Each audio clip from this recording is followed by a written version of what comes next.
इतिहास ने हमें बहुत कुछ दिया, कुछ बहुत अच्छा तो कुछ बहुत बुरा।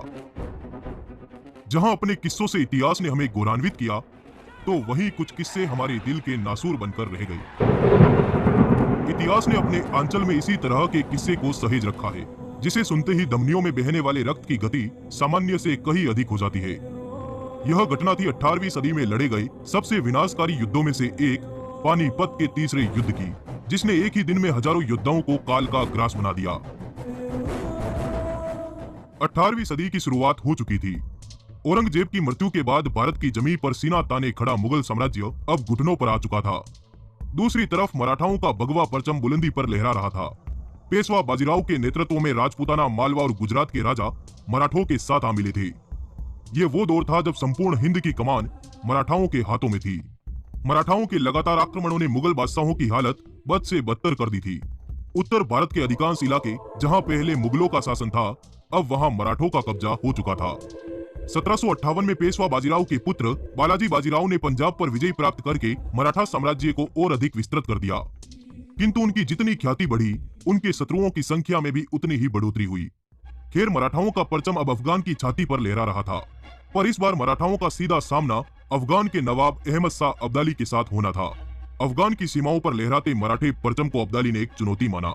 इसी के तहत अब्दाली ने साल 1759 को पश्तून और बलोच जनजातियों को एकत्रित करके एक विशाल सेना का निर्माण किया और इसी सेना के साथ अब्दाली भारत की तरफ बढ़ने लगा। उसने रास्ते में आने वाले कई छोटे छोटे राज्यों को नेस्तनाबूद कर दिया। इसी तरह अब्दाली अपनी सेना के साथ आगे बढ़ता रहा। अब्दाली के बढ़ते कदमों को रोकने के लिए भाऊ पेशवा ने एक विशाल सेना के साथ अब्दाली को पानीपत के मैदानों में घेर लिया, जिसके बाद फरवरी सन 1761 को आगाज हुआ पानीपत के तीसरे युद्ध का, जब अटक से कटक तक मराठाओं ने भगवा लहराया। सन 1707 के बाद छत्रपति शिवाजी महाराज द्वारा देखा गया संपूर्ण भारत पर मराठा हिंद साम्राज्य के आधिपत्य का स्वप्न अब पूर्ण होता प्रतीत हो रहा था। 1758 में मराठाओं ने दिल्ली सहित लाहौर पर कब्जा कर लिया तथा तैमूर शाह दुर्रानी को वहां से खदेड़ दिया।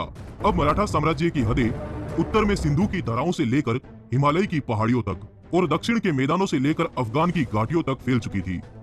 उन दिनों मराठा साम्राज्य की कमान पेशवा बाजीराव के पुत्र बालाजी बाजीराव के हाथों में थी।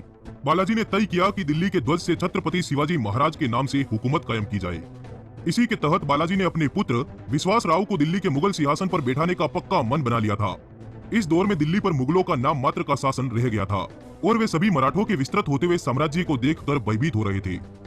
साल 1758 में पंजाब पर किए गए हमले के बाद लाहौर तक अपना कब्जा करने के बाद मराठों ने वहां के शासक तैमूर शाह दुर्रानी को बुरी तरह से खदेड़ दिया।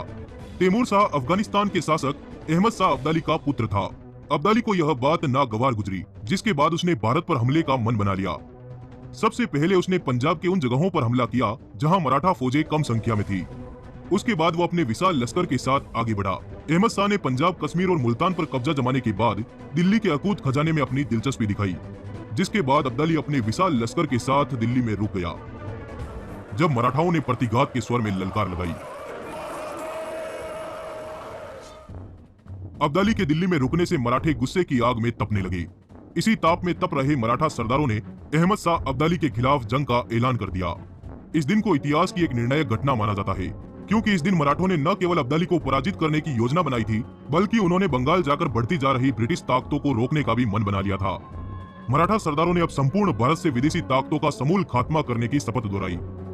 अगर यह संभव हो जाता तो शायद ब्रिटिश साम्राज्य का अंत उसके उदय से पूर्व ही संभव था। खैर, इस समय मराठा साम्राज्य के पास एक विशाल सेना थी, पर कहीं न कहीं उनको दूसरे राजाओं के समर्थन की भी जरूरत थी। कहने के लिए तो मुगल शासक मराठों के साथ थे, किंतु उनकी वफादारी हमेशा संदेहपूर्ण रही। मराठा उन पर पूरा विश्वास कभी नहीं कर सकते थे।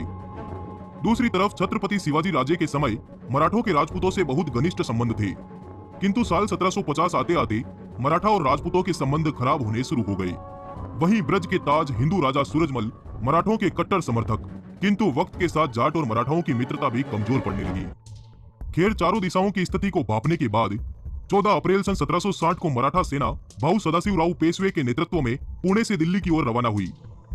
यहाँ से प्रस्थान करते समय मराठा सेना में 50,000 पैदल सैनिक थे। आगे के सफर में जैसे जैसे मराठों को अपने सहायकों की मदद मिली, वैसे वैसे उनकी संख्या बढ़ती चली गई।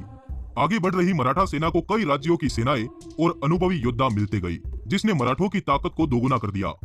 इब्राहिम खान गार्दी का भी मराठों की ओर से इस युद्ध में विशेष योगदान रहा। गार्दी के पास फ्रांस में निर्मित राइफलों के साथ 8000 ऐसे सैनिक थे जो फ्रांसीसी सेना द्वारा प्रशिक्षित थे। वे भी मराठों के साथ आ मिले।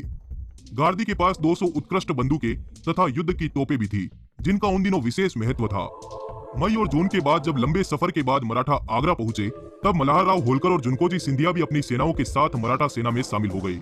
इसी कड़ी में मराठा सेना जब दिल्ली पहुंची, तब उनकी सैन्य शक्ति 2 लाख तक पहुंच चुकी थी। वहीं मुगल बादशाह मराठों की सहायता के लिए पहले से संधिबद्ध थे। दूसरी तरफ दिल्ली में मराठों के बहुत कम शुभचिंतक थे। असल में वे मराठों के बढ़ते वर्चस्व से खुश नहीं थे। इस बात का फायदा उठाते हुए तो नजीब खान जैसे बादशाहों ने अब्दाली को विशेष रूप से आमंत्रित किया था। दिलचस्प बात तो यह थी कि अब्दाली ने केवल लूट के मंसूबों के साथ भारत में कदम नहीं रखे थे, अपितु उसका सपना दिल्ली के सिंहासन को मुगलों के हाथों से छीनना था। इसी के तहत उसने उत्तरी दिल्ली में बसे हुए अफगानियों को अपनी तरफ कर लिया था, जो कि इस युद्ध में फायदेमंद साबित हुआ। मकर संक्रांति के दिन जब रण में हुआ मृत्यु का तांडव। 14 जनवरी सन 1761 मकर संक्रांति के दिन पानीपत के मैदानों में दोनों सेनाएं आमने सामने आई, जिसके बाद रण में शुरू हुआ मृत्यु का तांडव। इब्राहिम खान की विशेष बंदूकों और तोपों ने रणभूमि में हाहाकार मचा रखा था।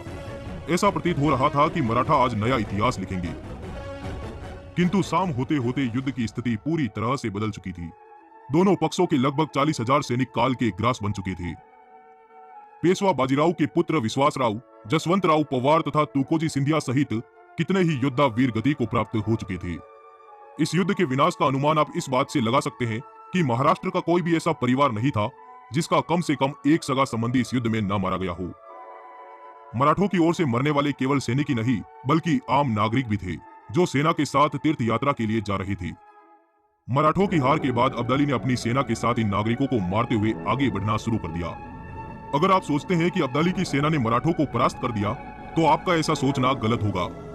मराठों को अब्दाली की सेना ने नहीं, अपितु तेज ठंड ने हराया था। मराठा सेना युद्ध स्थल के मौसम से अनजान थी तथा पतली धोती और कुर्ता पहनकर हथियारों के साथ जंग के मैदान में कूद पड़ी, जिसका परिणाम ये रहा कि सर्दी से उनकी हालत पस्त हो गई। जबकि अब्दाली को इस मौसम का पूरा अनुमान था, उसने अपनी सेना को मौसम के अनुकूल पोशाकें पहनाकर युद्ध के मैदान में उतारा था। और तो और अब्दाली की सेना का एक बड़ा हिस्सा बर्फीले इलाकों से आया था, जिनके लिए यह सर्दी तो कुछ भी नहीं थी।